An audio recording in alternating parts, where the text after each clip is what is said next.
Hello everyone and welcome back to GPVWC. This is another round of the Supercup Championship, this time live from the Shanghai circuit in China. We're currently in qualifying and it's Luke Maguire at the top, but only just over Owen McGorgy, less than a half of a tenth of a second in it. You don't really get much closer than that.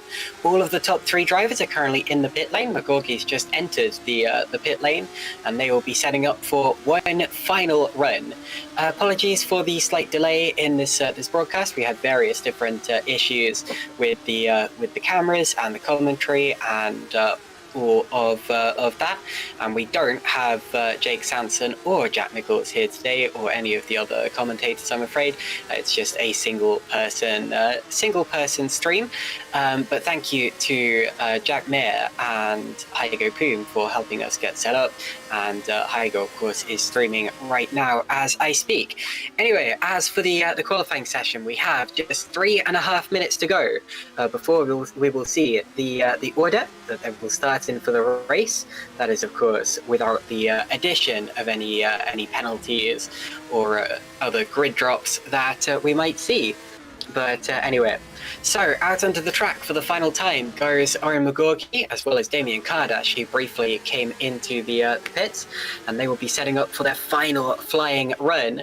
It's looking rather overcast out there today. I'm wondering whether it might start chucking it down later on in the proceedings. Of course it did if you saw the Formula Challenge race 2 days ago. I very much saw it. I was right in the midst of the spray, and I can tell you the visibility was pretty much nil. So that could really throw a spanner in the works if it arrived. Rain always does at the best of times. Let's see if we can... right, well, Owen Magorgi is actually almost starting his flying lap. So if we wait with him for a bit, we can have a tour of the Shanghai circuit. Maybe ride on board with Oren for a bit. Let's see him setting up for this final proper flying run. Just waiting for some time. Jason Muscat goes up to 6th position as I speak, and Magorgi begins it now. So the first corner is very, very difficult. It's tightening radius, it's uphill, and it's very long as well. Watch this. 1, 2, 3, 4, 5, 6, 7. I think my counting was pretty rough, but you're in that corner for maybe 6.5 or 7 seconds. It's very, very long. Out through turns 2 and 3. Towards the first of a couple of hairpins that you'll find on this course. This one right the way down into second gear. In fact, in the Formula Challenge, my teammate instructed me to switch down to first gear for that corner. Not sure if the Supercup guys will be doing the same thing. These are slightly different cars to drive, but potentially. These two corners are difficult, probably the most difficult ones on the circuit. You've really got to avoid the curbs there. They're very, very vicious, and you can just slide wide. Also, note how Tom Stevens is setting up in front of Magorgi here. He's going to give him a slipstream down the straight. He's going to be affected by that a little in the long corner preceding it, but look at this. Magorgi is now going to get closer and closer to the rear of Stevens' car, using him as a windshield. He'll have the DRS open, and he's going to pass him in a straight line. Magorgi goes through on the left-hand side, doesn't have to take the long way around, and then goes into the tightest hairpin on the course, followed by one final corner, a fast flick to the left. And what's the lap time from Owen Magorgi as he crosses the start-finish line? It is an improvement, and it's a 1:36.828. So Magorgi goes to the top of the times by quite a way there, over 3.5 tenths of a second. Currently sees him on pole position.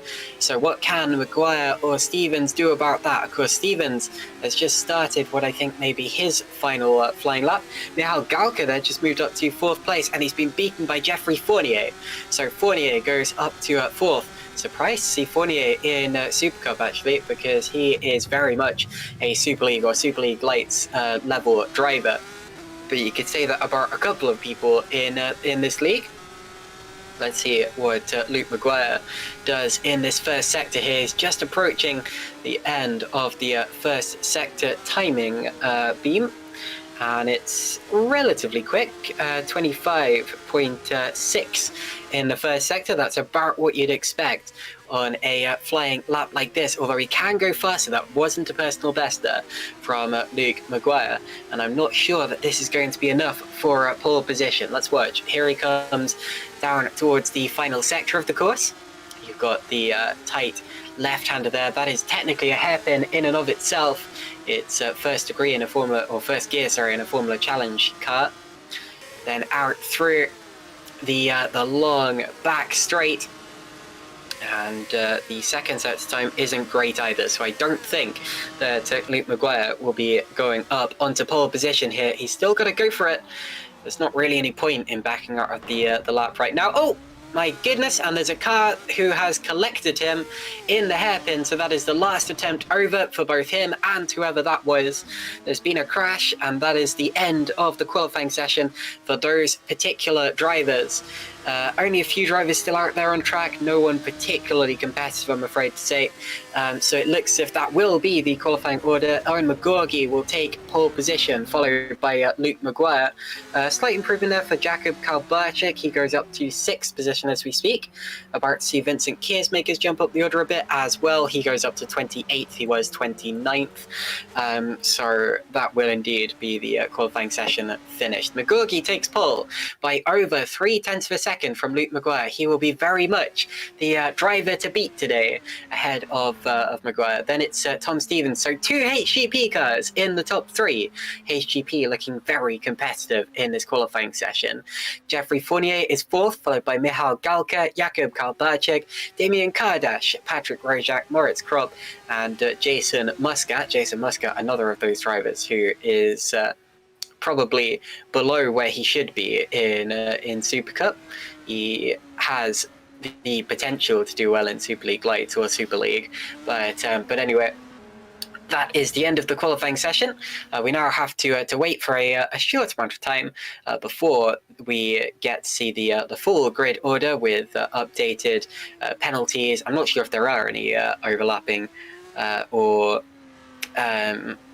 outstanding penalties. That's the word I was looking for, but we shall see.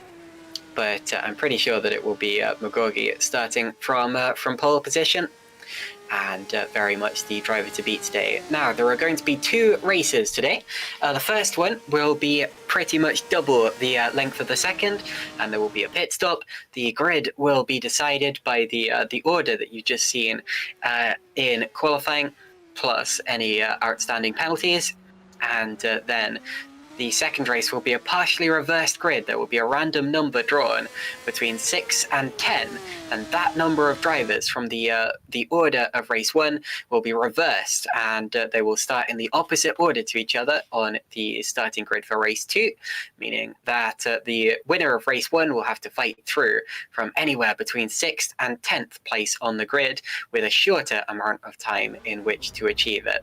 So we're now in a warm-up session before the start of the first race, and as a result, I believe we're going to go for a quick advert break, and we will be back in 5 or so minutes for the formation lap.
Welcome back everyone to GPVWC Supercup from Shanghai. We are just getting ready for the start of the first of 2 races here today.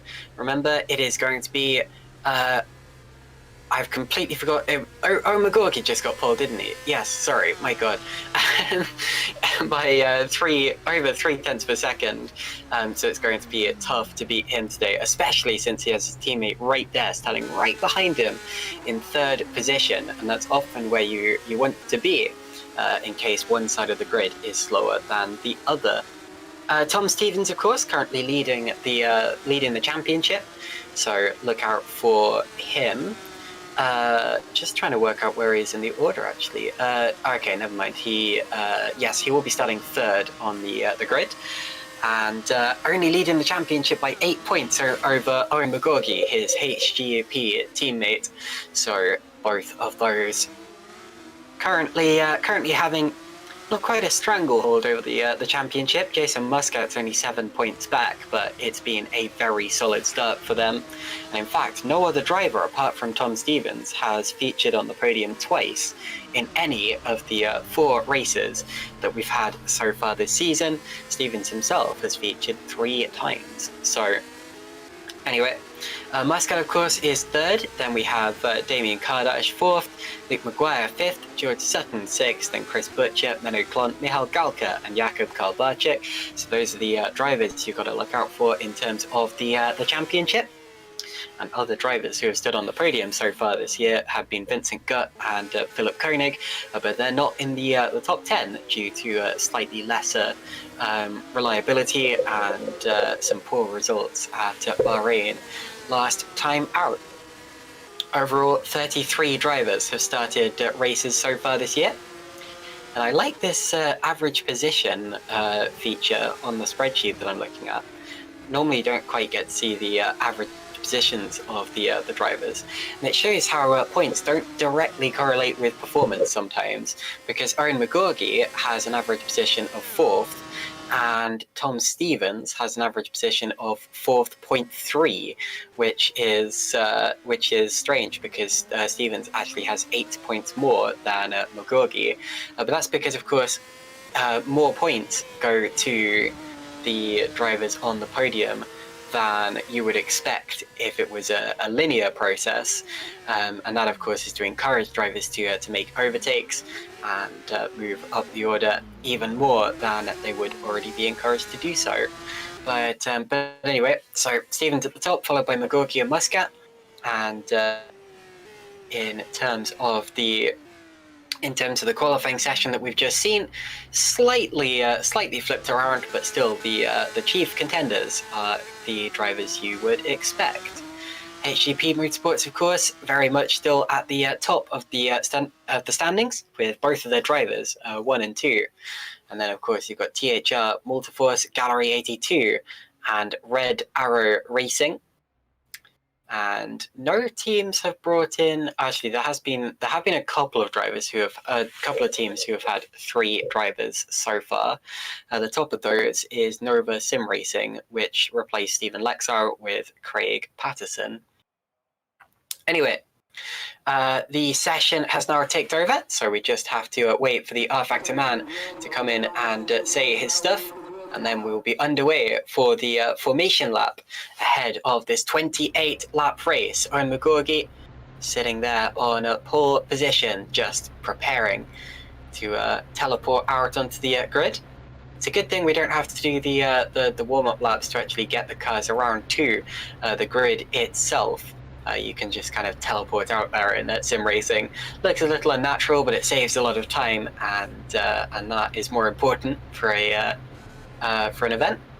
Luke Maguire will be starting second, then it's Tom Stevens, Jeffrey Fournier, Michal Galka, Jakub Kalbarczyk, Damien Kardash, Patrick Rojak, Moritz Kropp, Jason Muscat, then Menu Klont, Chris Butcher, Shimon Frelick, Carlos Fernandez, Antonio Hreljanovic. I was saying before the start of the race, that's a name that I haven't mentioned or seen in a very long time.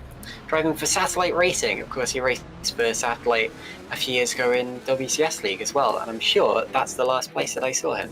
So welcome back to Antonio Hreljanovic. I know he has done Supercup before, but not in a little while.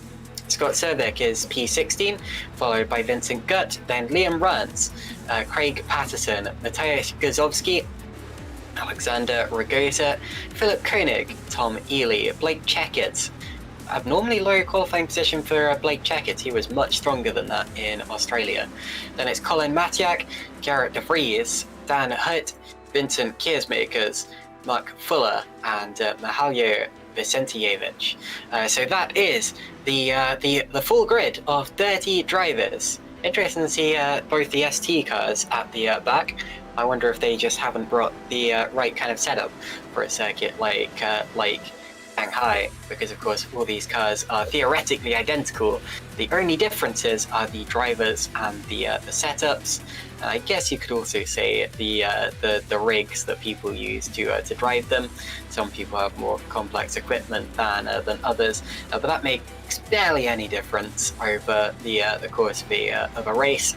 Realistically, it's down to the drivers. So, heading around to the back straight, you're going to see drivers begin to warm their tyres at about this point on the track. One thing I noticed in the Formula Challenge race is that warming the tyres does very much come at the cost of tyre life. The tyres do tend to go off rather quickly here. It's quite a grippy surface. You've got quite a few long corners, and as a result, I'm not expecting anyone to start the second race on the soft tyres. But I'm getting ahead of myself. Of course, we have the first race to go, 28 laps of it, and that should take them maybe about 50 minutes to an hour. We'll see how it goes. Also depends on whether it rains, of course. The sky is looking still rather overcast. Now you see the drivers begin to weave and warm up their tyres. You don't want to start doing that too early in the lap, otherwise you do end up ruining your tyres. And you don't want to do it too late either, otherwise you sit on the grid and then all of that tyre heat that you've managed to accumulate just kind of evaporates immediately, and it's about the same as if you hadn't done it at all. But anyway, Owen McGorgy will start to back up the field now. He wants to start he wants to sit on the grid for the least amount of time that he possibly can. Whereas the drivers towards the back of the grid would actually benefit from a longer time before the start. Magorgi continuing to weave ferociously. rFactor 2 has probably the best tyre model of any racing simulator, and it very much simulates tyre temperature and tyre wear and tyre degradation and everything else to do with tyres. Oh, I should quickly make sure I've got a button to change camera, shouldn't I? Can't believe I didn't remember that until now. Okay, there we go. Right, so we're preparing for the start of the race. When we get the 6 red lights to turn on and then extinguish, the race will begin. Colin Matiak and Tom Ely in the pit lane for the start. Not entirely sure why that is, but anyway, and we've actually lost a driver somewhere because we only have 29 cars here. Not sure exactly who that is or why. It's Blake Checketts. That's a shame. Okay, here come the lights. 6 of them, 5 of them rather, and it's go. But look at that. I believe someone jumped the start. I think it may have been Magorgi. No, it wasn't. But anyway, away they go down towards turn 1. There was definitely a jump start from someone, so we'll see who comes down at the start-finish straight down the pit lane next time around into the bottleneck, the tight second part of the sequence. Slight touch between Fournier and Galka, but they get away with it. Galka's smirking, and that's because he sat on the grid for slightly too long and his engine didn't like it much, but he should be okay now that he's got the air running through it. Down into the hairpin, Maguire challenging Magorgi for the first time in the race, getting very close but having to back out of it. Everyone else through cleanly. You often see accidents on the first lap down there, but it's looking relatively okay, including for the drivers who had to start from the pit lane. Now through the faster sequence of corners, the sweepers, and then the Mickey Maris left-hand 90-degree section.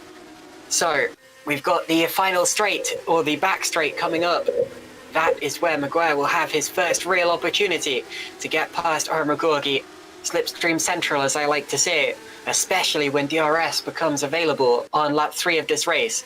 Now that curb's a bad one. You've got to avoid that. I crashed there in practice the other day, and it looks like they've all avoided it. Right, Maguire will be on the offensive now. Goes to the outside line. Magorgi's trying to cover him off on the inside, and Maguire turns in and makes it stick. Great move from Maguire there. Textbook. And makes it stick. So, a couple more moves further down. Karl Blachek's now up into P5. It was Galka before, so there's been a change there. I just saw that happening in the background as we were watching the battle for first. And that all looks to have been done very cleanly. In fact, a very clean first lap. And hopefully the rest of the race echoes what we're seeing here. So, Maguire, Magorgi, Stevens, Fournier and Karl Blachek are the top 5 after the first lap of the race. The gap for the lead, 0.6 of a second, and the rest of the field following through closely. It's going to be a little while before the field begins to spread out in this race, especially considering the effectiveness of the DRS on the DRS straight. That could, well, affect things. It could, well, mean that it's a closer race than it would otherwise be, because you can get past the driver, but if they have the DRS and they can use it to their advantage down the straight, they can very easily get straight back past you again. So, another lap almost completed now. Magorgi actually dropping back from Luke Maguire here and struggling to keep in DRS range. DRS not available just yet, but it will be just next time around. So this is important for Magorgi. His teammate is still benefiting from having Owen in front of him. But so is Jeffrey Fournier here, at least down the straight. Jason Muscat there up the inside of Damien, or the outside of Damien Kardash. That was close, made it stick. So that's Muscat now up into 9th position from 10th where he started. And once again, a pretty clean lap. Actually, Gerrit de Vries appears to have dropped back a bit. Not sure exactly why.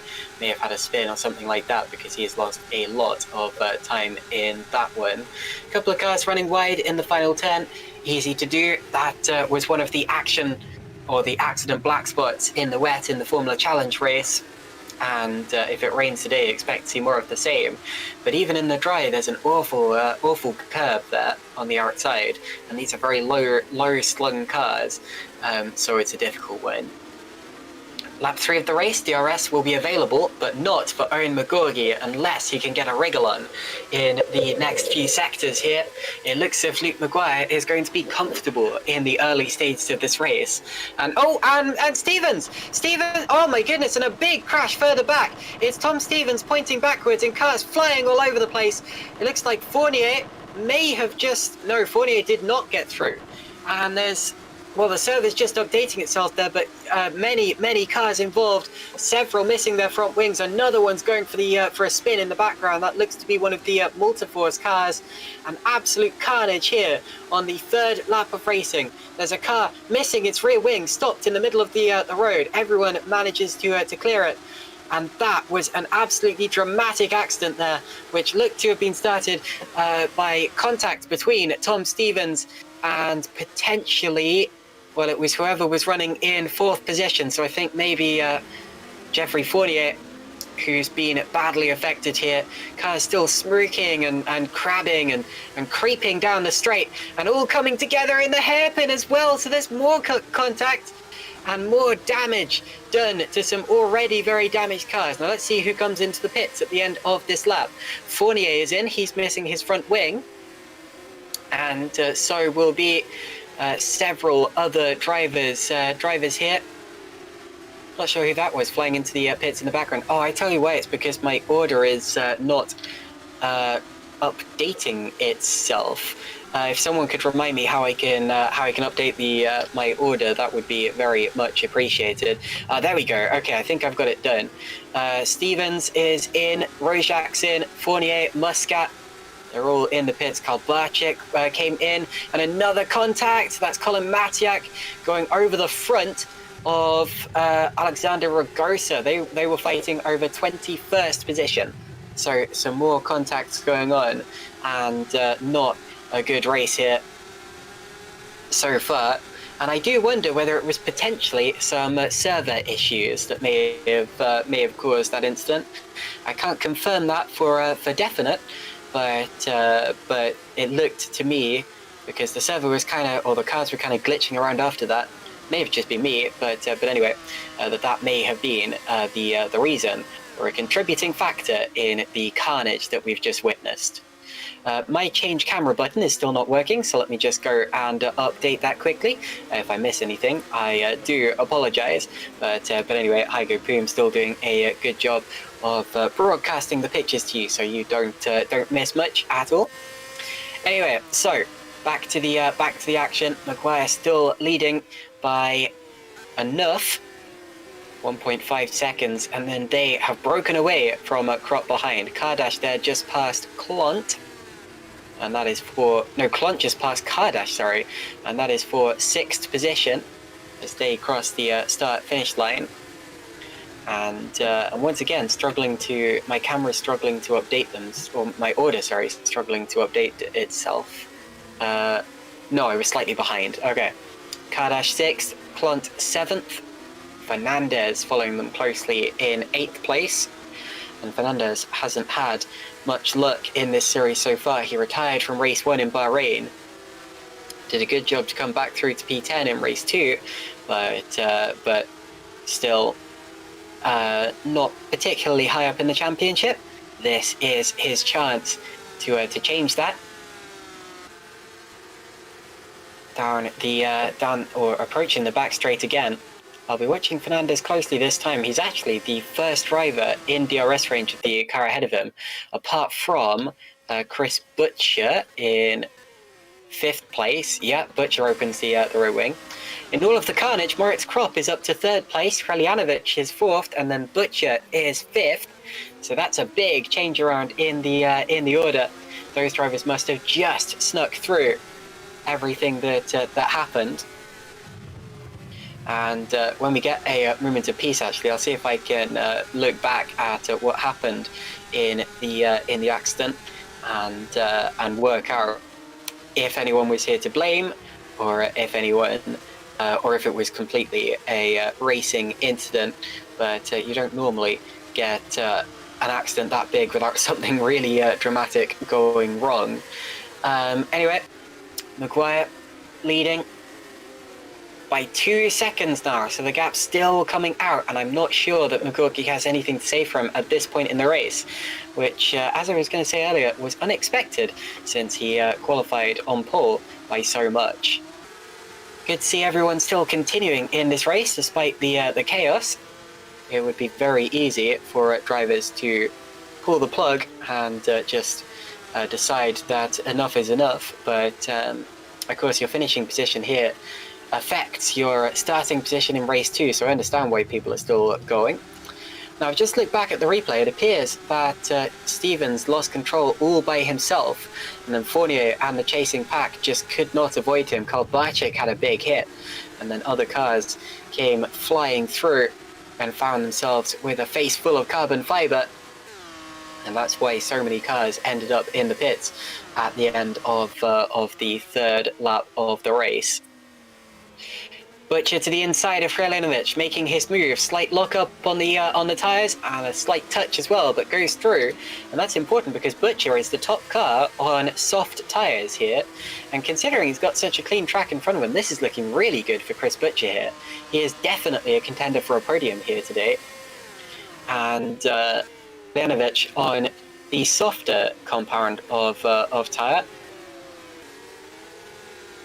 So Butcher, the first on the yellow walled.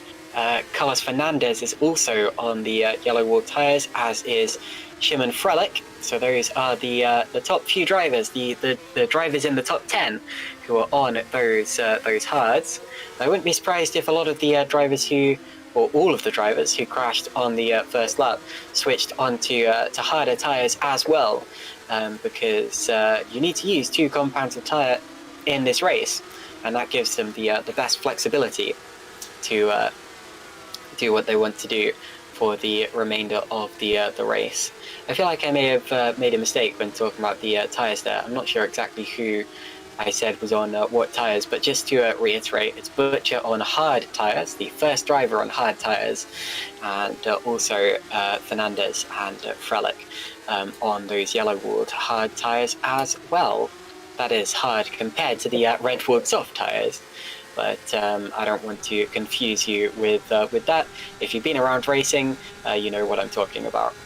Damien Kardash, incidentally, has the fastest lap of the race so far, with a 1:38.841, and he's now catching up to the back of Kralinovic, who's been passed by Chris Butcher.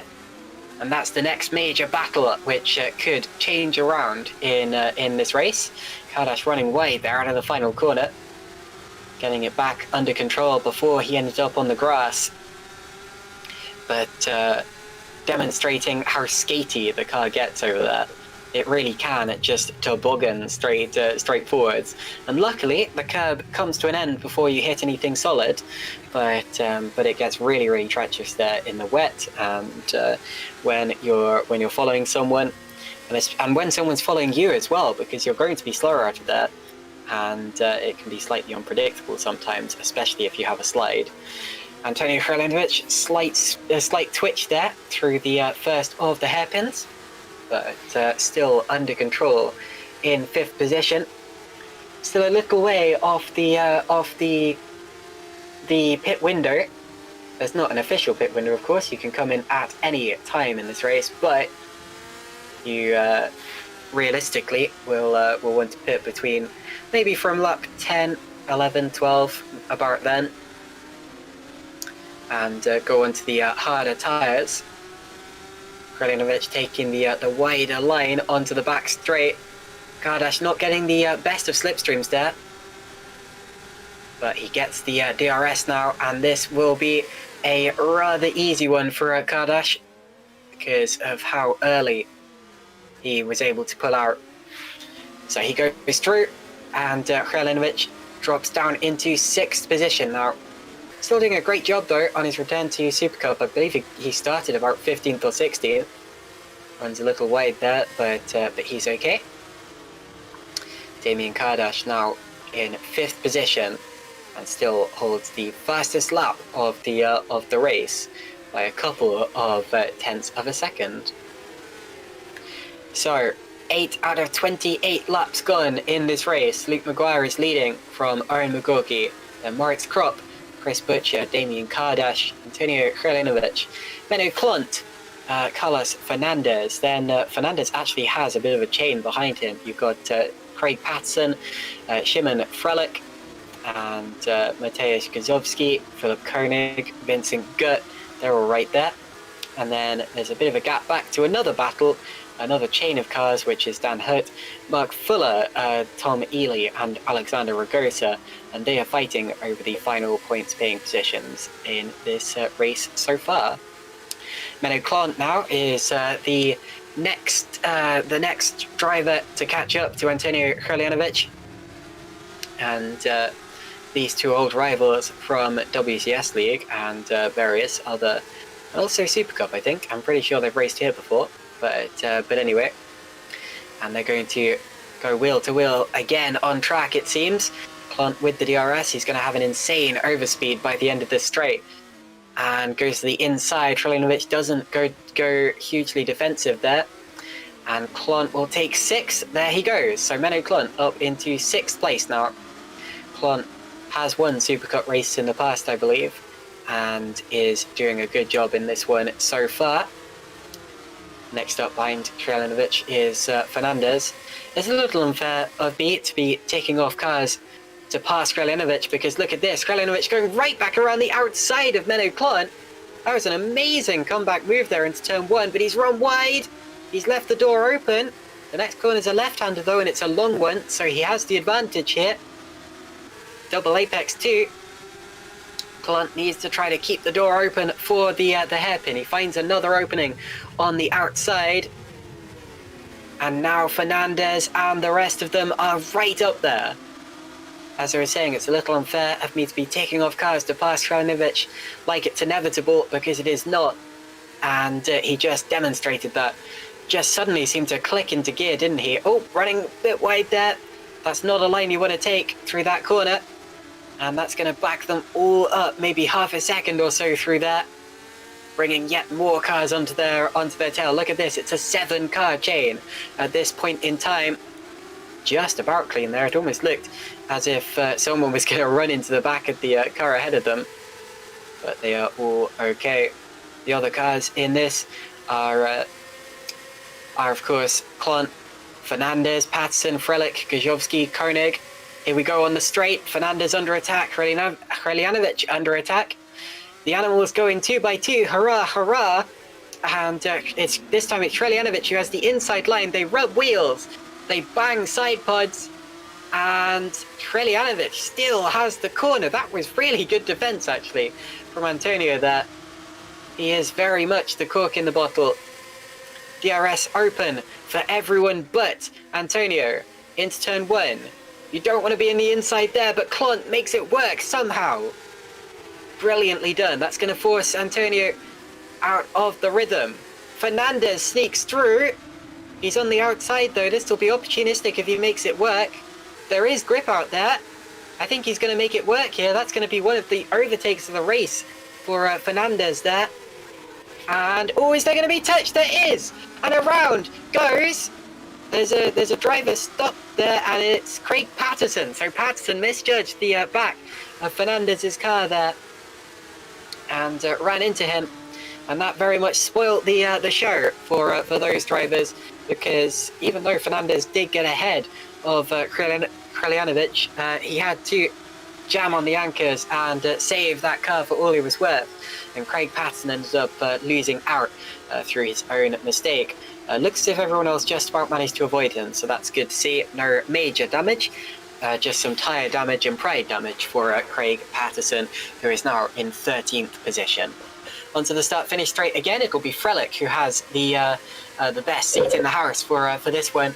DRS open, Gajowski coming too. And is it going to be a 3-wide double overtake? It looks as if it will be, almost 4 wide. As through as well comes Gajowski, ooh, right in there. And Koenig coming through. Koenig up a position, as is Vincent Gutt. So Krelinovic losing out left, right, and centre, and Shrelinovic decides to pit, and I'm not entirely surprised by that. It did appear that his tyres may have been going off, and that may have been the reason for his decline. So he now switches onto the harder compound of tyre, and he will run to the end of the race, he hopes, and hopefully with a bit less tyre wear than he had on the softs. But anyway. So the battle continues. It's now Gajowski ahead of Frelich, then Koenig, Gut, and Patterson. So Patterson's still there despite the spin. And Fernandez and Klont getting away from them a bit, so no longer in that battle, it seems. And the next question, I suppose, will be when does everyone else from this chain decide to dive into the pit lane, and when do the leaders pit? Remember, Luke Maguire still out there leading by 6 seconds. This is a good drive from Luke Maguire so far. And Owen McGorky and Moritz Kropp are the other drivers on the podium. They are both still yet to stop, as well as is most of the rest of the field. So out onto the backstraight once again. A couple of drivers did pit on that last lap though. It wasn't just our leader. Oh, not our leader, sorry. Liam Rance, I'm afraid, is out of the race. Our first retirement from this one. And I'm not entirely sure why, although it appears he came into the pits under his own steam. So maybe he just decided that that enough was enough, and out of the race he goes. So that is a shame. Our first DNF. 28 drivers still remaining in this one, and it appears like all of them are on the lead lap still, which is to be expected. Actually, I'm not sure. I think yeah, Patrick Grosjak has actually already been put, no, not quite been put a lap down, very nearly, but anyway. So we're now not quite halfway through the race, just 2 laps to go until that is the case. And we're waiting for the leading pit stops to take place. Fernandez is catching back up to Klont for 5th position. Luke Maguire is right there. So Maguire must have pitted. Yes, okay. Sorry, I missed that, but my timing screen was once again messing up.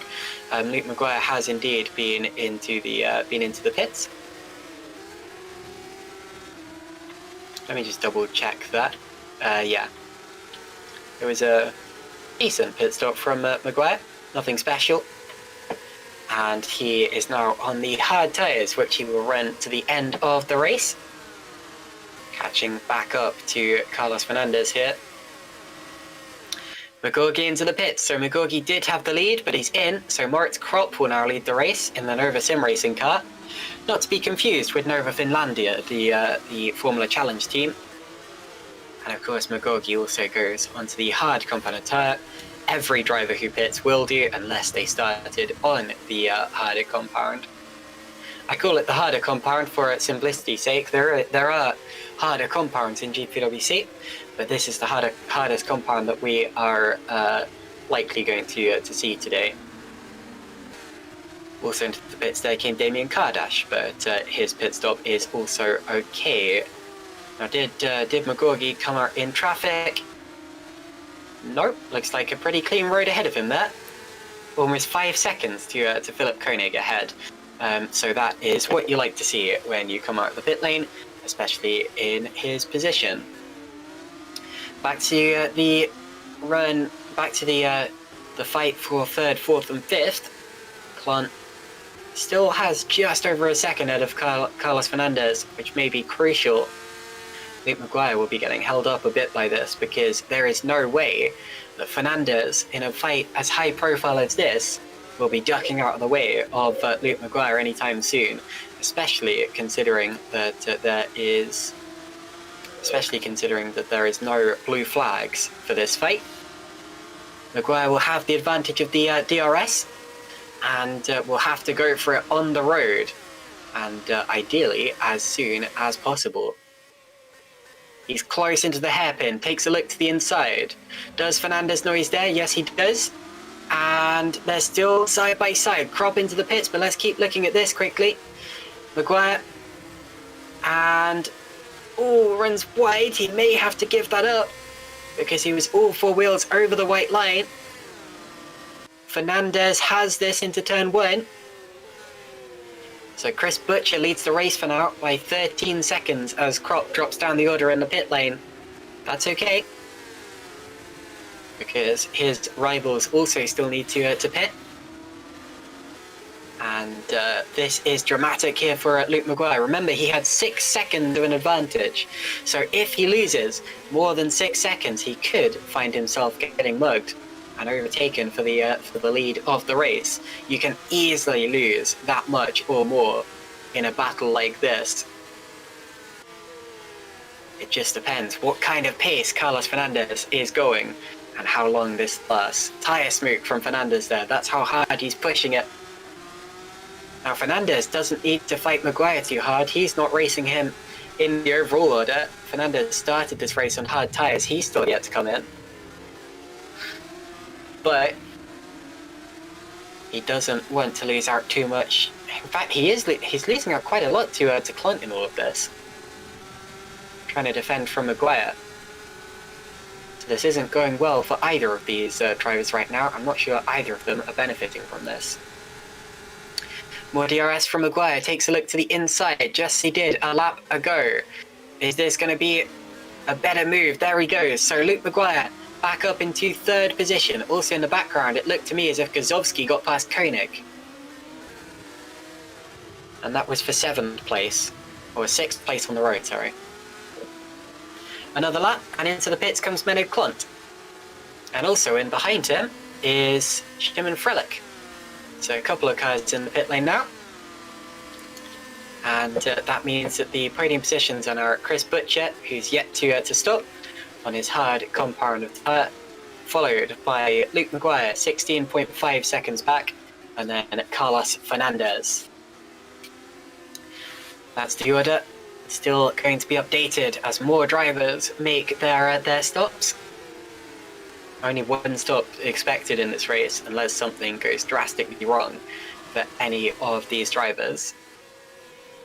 Not a hugely costly pit lane here. You've got a difficult pit entry with the gravel trap on the outside and the walls there as well. Lewis Hamilton famously lost the World Championship here in 2007, effectively, by dumping it into the gravel trap on slick tyres. And slick tyres that weren't supposed to be slick, I should point out.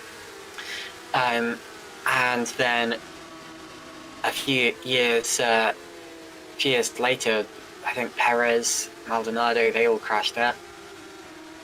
But you really don't lose that much time in the pits because it's relatively short compared to other tracks. Not the longest of pit straights here. And then of course the pit entry, you're on the inside line for turn 1. So you don't have to worry about coming out on the marbles or anything like that. Maguire not getting away hugely from Fernandez here, but they do now lead the race because Chris Butcher is in the pits, and so is Mateusz Gazowski. And Butcher will now be going the remaining 12 laps of this race on the softer tyre. And he has a much nicer, clean road in front of him. So who are the top drivers we're still waiting for in terms of pit stops? It's Fernandez, Ragota, and Krop.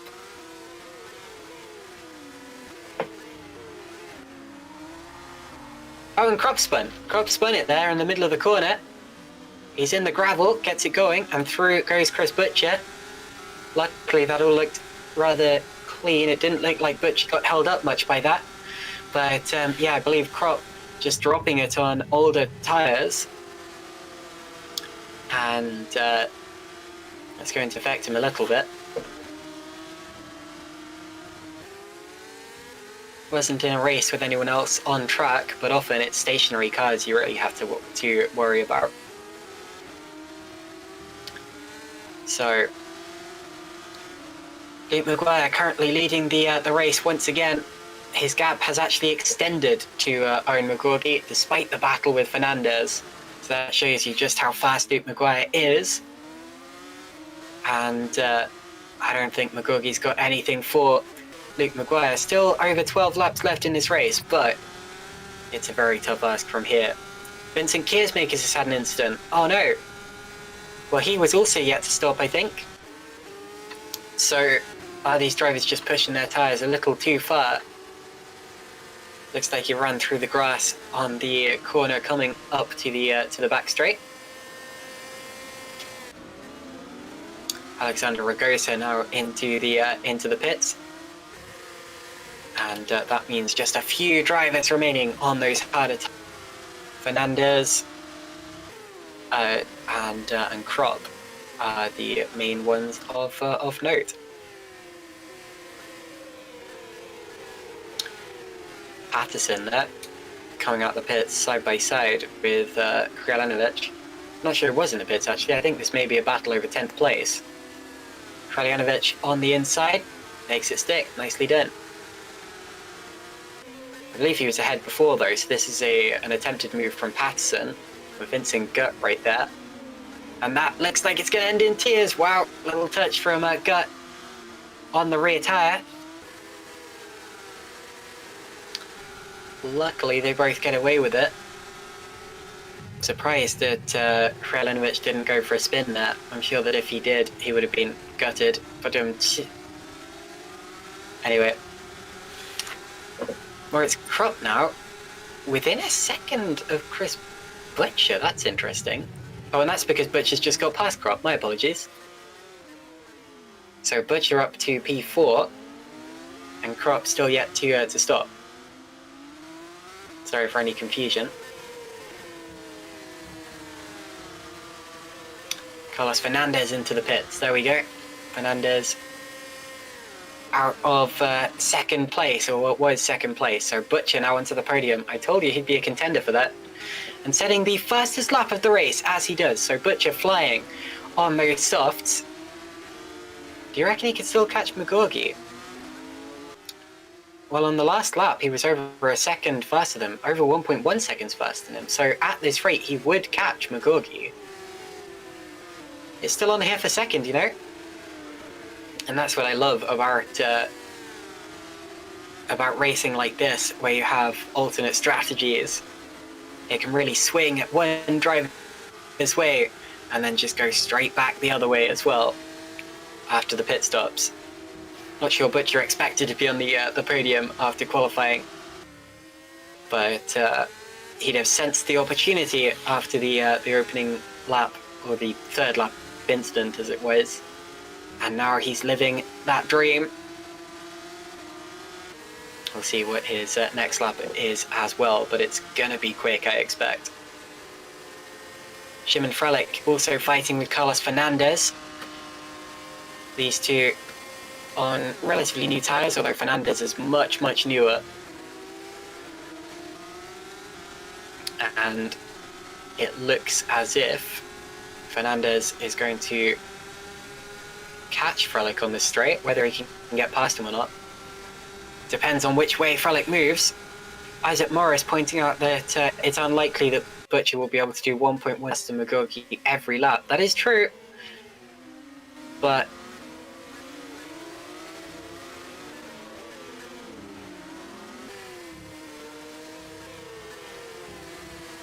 chance or any. We just saw Fernandez did get past Frelick there, so that is a move for 7th place. Fernandez driving not a bad race at all. And could he catch Menno Clont in all of this? Butcher's last lap was 0.7 of a second faster than McGorgy. Not sure he'd quite catch him at that rate. It'd be close. I think he still would, actually. So, I mean, he'd want to catch him quicker just to make sure that he had the time to catch and pass him. But anyway. And Morris has retracted his statement. He said he thought he was about 15 seconds behind. No, he's only about 4 and a bit seconds behind McGorgy on the road right now. There's really not much in it at all. Right, Crop is flying out there on those sub. Was I wrong that he hadn't pitted? Oh, I was. Oh, okay, sorry about that. So Crop has pitted. Okay. Anyway, so Butcher is gaining on McGorky, but he's actually bringing Moritz Crop with him. Yeah, my apologies there. Also, I believe the broadcast stream just picked up Philip Koenig having a brief spin. Sorry that I missed that. I don't get the same broadcast cameras that you do, but anyway. So I'll be commentating on that slightly delayed as it is. Another lap completed. Butcher half a second faster than McGorgy. So McGorgy gradually getting closer to Butcher's lap times. He's definitely responding here, but Butcher's still quite a lot quicker at this point in the race. Kardash, oh, Kardash has crashed. Kardash has had a car crash. Let me go back and see exactly what happened. Oh, it was at the final corner. Worst place because you've got to do the entire lap with a damaged car. It was on the curb. Oh my goodness, and a big hit into the wall. I'm surprised he's bothering to bring that car back because that riddled. And he is probably not going to score points at this rate, I'm afraid. And that's drama for Kardash, who throughout this whole race has been very strong. He was running 5th, had the fastest lap of the race until and now he is effectively out of the running order. So 8 laps remaining in this race. Luke Maguire leading by 5.3 seconds, I believe, about that, over Owen McGorgy. Then it's Chris Butcher in 3rd, but let's see what this lap time is as he crosses the start-finish line. Oh, we've had a change there, actually. Fernandez has passed Klun. Okay, so Fernandez up into 5th place. He was 7th just a lap ago.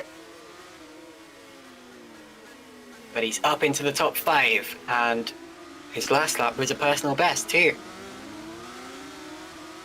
Across the line again. Butcher's last lap was still quicker than McGorky's, but only just. In fact, they set pretty much the exact same lap time there. McGorky is definitely responding, and Butcher actually is dropping off the pace slightly. Now, maybe he made a mistake on that lap, because he lost about half a second to his previous lap, but he can't afford to do that too much. Moritz Krop may get DRS from Butcher this lap. That would be a twist. Carlos Fernandez up to 5th. Menno Klont is 6th. Simon Frelich 7th. Then it's Mateusz Kozowski, Craig Patterson. Patterson very close with Vincent. Then it's Alexander Ragosa, who's fighting with Philip Koenig over 11th place. And then Antonio Jelenovic, Tom Ely, and the battle for the final point is now between Michal Galka, Dan Hutt, and Jason Muscat. Muscat not having a good day, especially after that incident on lap 3. The end of another lap. What's the times for McGorgy, for Butcher, and for Krop? McGorgy only a 10th faster, only a 10th slower than Butcher. So I think that is pretty much the... Well, it's still too early to say the battle's over, especially since we've still got 6 laps left. But Butcher's tyres are only getting slower from here. I'm not sure he did make a mistake on the lap before, because he's actually slower than that now. In fact, his main race, his main focus may well have to be staying ahead of Moritz Krop, especially if Krop's tyres maintain themselves better. I say maintain themselves, of course it does require a lot of skill to keep the tyres fresh, but Shimon Frelich's caught Menno Klont, that's over 6th place. I'll be keeping an eye on that one in the late stages. Patterson and Gert in the background as well for 9th and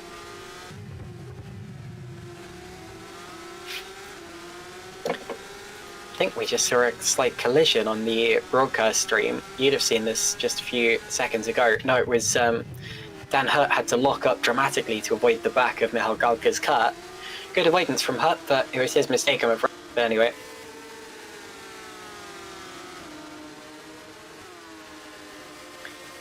So, Frelick with the slipstream, with the RS.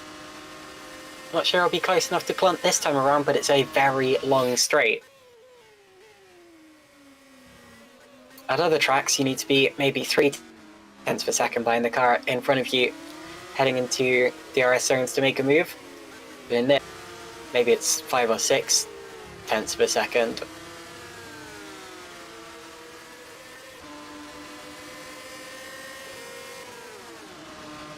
Finish straight, that's not really an overtaking opportunity unless you get a really good exit compared to your opponent out of the final. Alex seems to have so much grip into turn 1 there. His car just... Update on the situation.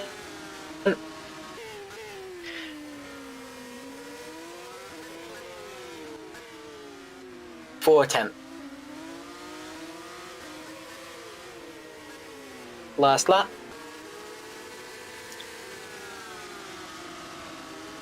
A little bit of lag there. Sorry about that. We're just seeing if we can fix that out. Fix that on the broadcast stream. But anyway, still Heigo Poom doing his best and doing a good job streaming these pictures for us. And apparently it sorted itself out. Good. Back to the racing. And my timing screen doesn't know what to make of this all. The gap between McGorgy and Butcher just came right down and then right back up again, possibly as a result of the braking zone. Another 0.4 per second was the difference on that last lap there. So still, it's not quite over with 5 laps left in this race. So maybe.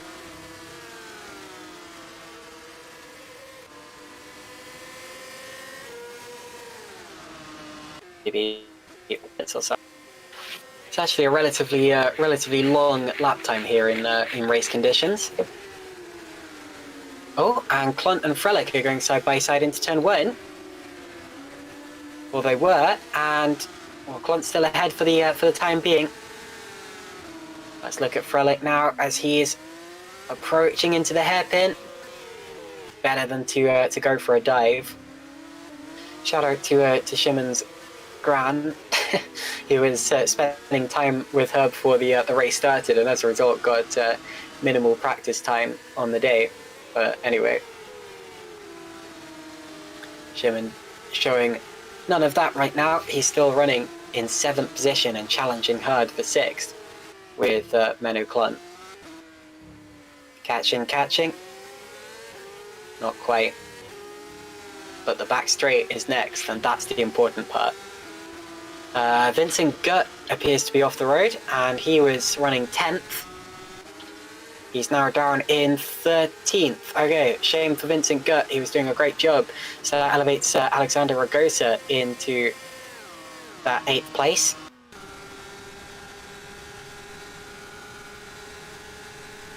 That 10th place, sorry. Don't know why I said 8th. Koenig and Krelanovic also through there, and Koenig actually up the inside of Ragosa. Goes through, Kozovsky and Patterson fighting up ahead, 8th and 9th positions. So it's late in the race, but it's still very much not over yet. And ahead of them, Clunt and Frelick.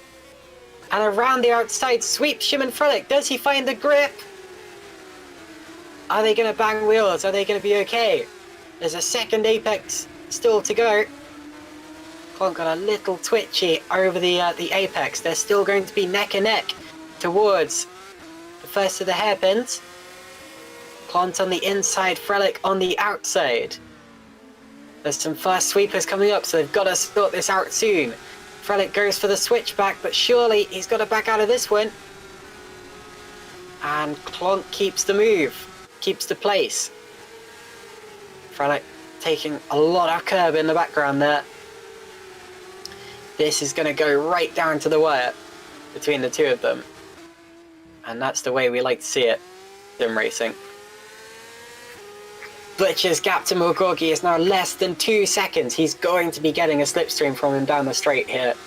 No DRS just yet, but it is certainly not over.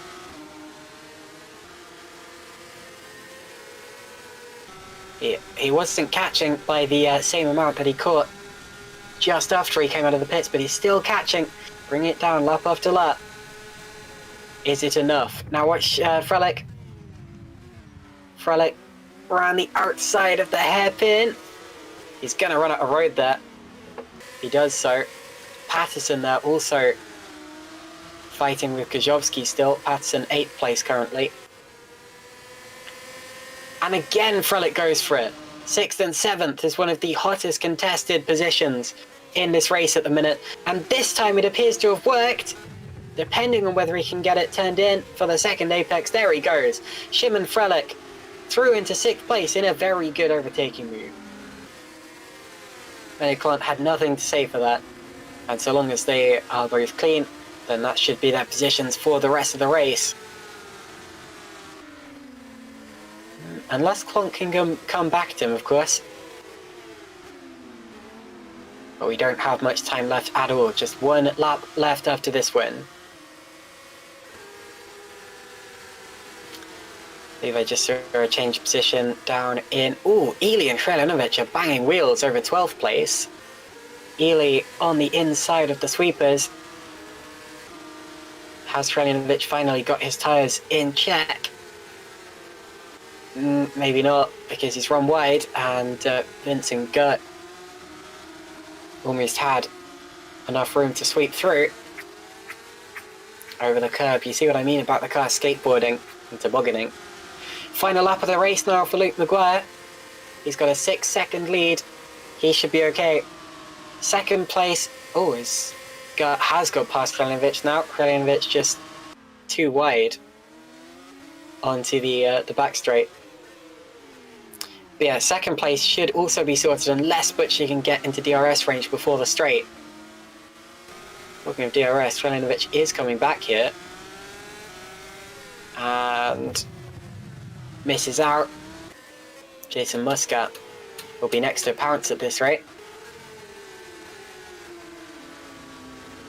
Mogorgi just has to hold on for a couple more corners now.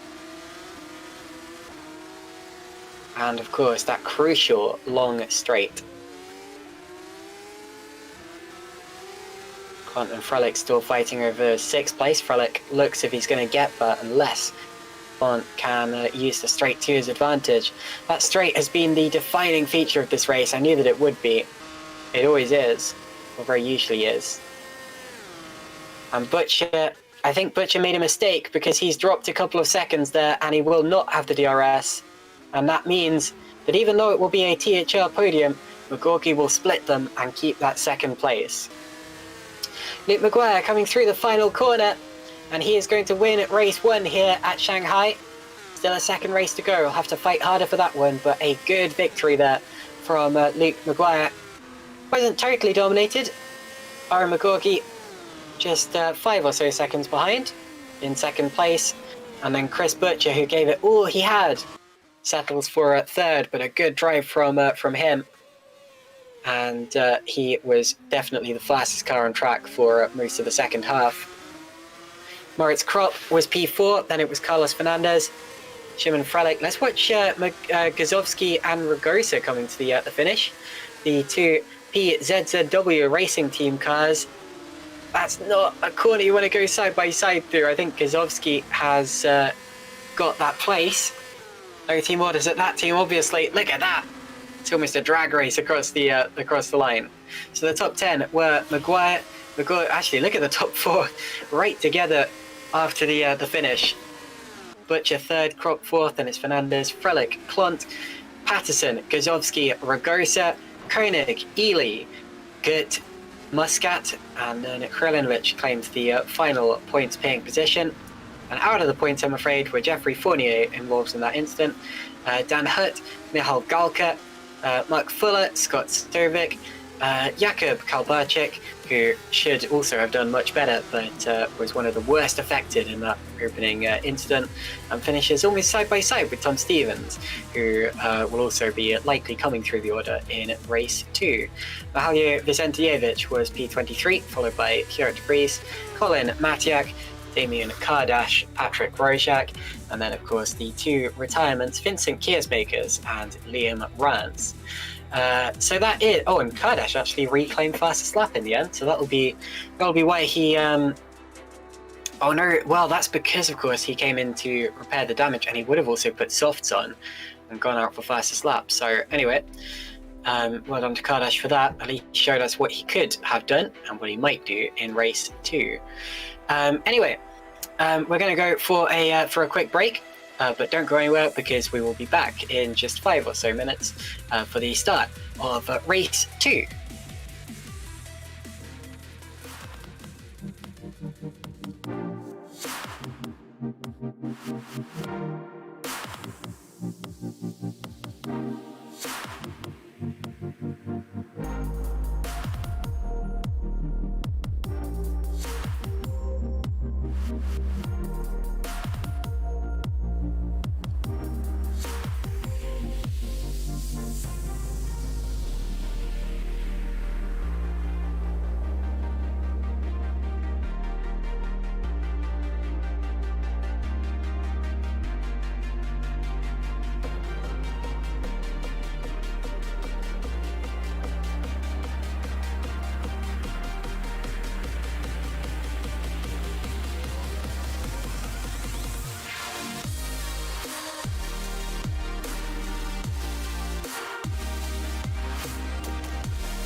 Welcome back, everyone, to GPVWC Supercup. This is round 3 from the championship, and we are at Shanghai International Circuit.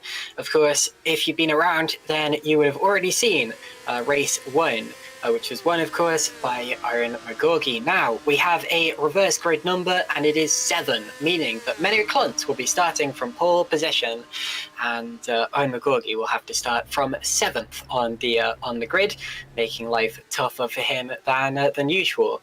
However, the reverse grid number, it could have been anywhere between 6 and 10, meaning that he actually got off relatively lucky with the number 7 there. And no one got off luckier than Menno Klunt, who will have a completely clean grid. So there we go. Klunt will start first, Simon Frelick will start second, followed by Fernandez, Krop, Butcher, McGorgy, and Maguire, but I will go over the full grid when we go to the formation lap, and we can see the grid graphic. Anyway, race 1 was exciting. The turning point was very much the accident on lap 3, which took out some of the main runners, Stevens, Fournier, and some of the other Karl Barczyk, some of the other main runners as well. And ever since then, it was a 2-horse race out in front, but Owen McGorgy was just way too fast for Stevens, or not Stevens, Luke Maguire was way too fast for Owen McGorgy, getting confused there, and McGorgy likewise with Chris Butcher, who made it a THR 1-3, a THR double podium. McGorgy probably safely leads the Drivers' Championship now, because of course Tom Stevens did not score points in that race, and Jason Muscat was very far down the order, as was Damien Kardash, meaning that McGorgy was pretty much the only one of the top 4 in the championship who scored decently in that race, and he has everything to lose from here on in the championship. Race 2 is going to be 19 laps, just over halfway through the distance of race 1, and I'm expecting everyone to start on the harder compound of tyre. Maybe some people are even going to make pit stops here, although we've seen in the past that if you can go the full race without stopping, you can benefit from that. Jason Muscat, of course, won the Supercup race here, race 2, a couple of years ago by doing precisely that. Roy Schroten went up from like 20th on the grid to 2nd or something like that, if I remember correctly. That would have been 2018 or 19. Anyway, onto the grid go the cars as we prepare for the start, the formation lap, and the start of the second race of the day. Thank you to everyone tuning in on YouTube. I hope you're enjoying it as much as I am. And here we go with the grid. So Menno Klunt will be starting on pole, followed by Shimon Frelick, Carlos Fernandez, and Moritz Krop. An exciting front few rows of the grid, which should keep things very close. Chris Butcher is 5th. Then it's Aaron McGorgy, Luke Maguire, and Craig Patterson. Maguire, of course, the winner of race 1 ahead of Patterson, the top driver not to benefit from the reverse grid pole. Then we have Mateusz Gazowski and Alexander Ragosa, an all PZZW Racing Team grid. Philip Koenig and Tom Ely following them up in the RTD cars. We have Vincent Gutt alongside Jason Muscat, then Antonio Jelenovic and Jeffrey Fournier. Dan Hurt will be P17, followed by Michal Galka. Remember, points go down to 15th place, so they need to fight through if they're going to score. Mark Fuller, then Scott Servik follow them through. We've got Jakub Karl Barczyk and Tom Stevens. We're getting to the drivers affected by the start line, or the lap 3 incident. Mahajo Vicentjevic and then Gerard de Vries. Colin Matiak, Damien Kardash, Patrick Rojak, and Vincent Kiersmakers are next, a very blue couple of rows. And then Liam Rance will round out the grid. And I'm afraid we still don't have Blake Checkett. He was here for qualifying. He hasn't started either of the races, and it looks like he's going to be the only driver absent from this grid. So towards the start-finish line go the field, and we're getting ready for an even more frantic race 2. Remember how frantic the second race was at Australia. Maybe that was a bit of a unique example, but you do tend to get absolute carnage in race 2. Hopefully the clean kind of carnage, you know, controlled chaos. That's what we're hoping for. But you can never guarantee with Supercup. Manu Klon slots in to first position, not warming up his tyres as aggressively as Frelick or Fernandez. No, that's okay, different people have different strategies. I'm going to look down the order to see if anyone has gone for the risk on softer tyres. I very much doubt it. And if they have, they'll be going for a two-stop, which is very risky. Vincent Kiersmakers appears to be the top of the drivers, and in fact the only driver who has done. So going for something different there further down the order. Anyway, let's wait for the lights. They are just about to illuminate, and when they go out, we will be underway for 19 laps here at Shanghai. And those 19 laps will decide the order. Here we go, and go, go, go! Away the cars head, down towards turn 1. Menno Klunt gets a decent start. Frelick up the inside, not quite, there's no room there. And the rest of the field now streaming through as well. A decent start for Magorgi, a decent start, and a bad start for people further back. We've got a wing lying in the middle of the road. Off has gone Dan Hurt, Philip Koenig. Jason Muscat is upside down, so he was very badly involved. Vincent Kiersmakers and Vincent Gutt, so it's a bad lap for people called Vincent as well. Frelick still second. Oh, big dive, big dive there from Owen Magorgi for third. Touches Hernandez. Oh, spins Fernandez around. So Carlos Fernandez down the order, I'm afraid. And that's a big shame there, because that was not the kind of clean start that we would have wanted. Craig Patterson also involved. He's lost his front wing, so something's happened to Craig there. Did he perhaps hit the spinning car? That seems very likely. Anyway, Klunt still leading, but only just. We've got the DRS straight coming up. No DRS just yet, but it is still a very long straight. And I'm expecting changes here on the first lap. Klunt, Frelick, and some slight lag issues here, but anyway. And it's going to be Klunt who's going to lead to the end of the straight. He's built out enough of an advantage, it seems. Frelick, then Krop, and then Magorgi. And then the rest of the pack. The top mover there seems to be Jeffrey Fournier, going ahead of Alexander Ragosa. Nihal Galkada up into 10th place and all of that as well. Krelinovic has made up a couple of places on the first lap of the race. And Fernandez incidentally has stayed out of the pit, so he's still in this race. Didn't pick up too much damage from that incident there, apart from maybe tyre damage, which will affect him later on. Oh, big slide from Krelinovic, and saves it, but his car got very out of sorts there. And is he going to touch with Kalbacek? Kalbacek had a good start. Kalbacek already up to 12th place, it seems. Not bad at all. Slight look from Krop. He almost went to second. Frelick isn't safe yet. Neither's Klunt. We saw Frelick overtaking Klunt in race 1. Could he do the same thing in race 2? It's even more important here. In fact, there's the same number of points awarded to drivers in race 2 as in race 1, so you've got to go for it. It's really worth it. Slightly wide in the background there runs one of the cars, but everyone's still, well, I say everyone apart from the drivers involved in the lap 1 instance, okay on this lap 2. Magorgi, what can he do on the straight here? He's approaching Krop. And Krop himself is approaching Frelick, but has to go defensive rather than offensive. Magorgi has the slipstream from Frelick ahead, and he's going to hop through into third place there. Runs slightly wide, but he's okay. Still in third position there. Gazowski made a great start. He's up to 6th now, fighting with Fournier.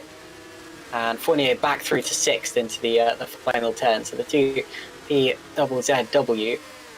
That's more fun to say than ZZ, but anyway, running together in 7th and 8th. Still no team orders between the pair. Look at that. Oh, that's not where you want to go side by side. That is a great team of drivers to watch, very evenly matched at this point, and all weekend it seemed. All Thursday, I should say. The top three separated by less than a second still. We have much more than three for the lead. It's still too early to tell, of course, because the field hasn't yet begun to spread out, but that's the beauty of the opening laps of the race, and especially lap 3. This is when DRS becomes available and when the order can really start to be shuffled as they go onto the back straight. Slight slide from Frelick, very twitchy there. McGorgy is going to pounce. I reckon McGorgy might well end up in second place by the end of the straight here, and the only driver ahead of him, and between him and a double victory, will be Menno Klont at that point. Interestingly, Luke Maguire did not make a good start to the race at all. He must have been affected by the incident because he is down in 20th position. Very unfortunate for him. Let's watch McGorgy here to the inside of Shimon Frelick. I said a double race win, didn't I? That was not entirely true because he finished second in race 1 and he's now up into second position once again. Ragosa there swapping places with his teammate Gazowski again. Fantastic team to watch. And McGorgy's going to go for the lead, is he? He's going to the outside line towards turn 1 and he's going to take it. Yes! Oh, Klont tried to keep his nose in, but McGorgy there had the overspeed, and what a move from Owen.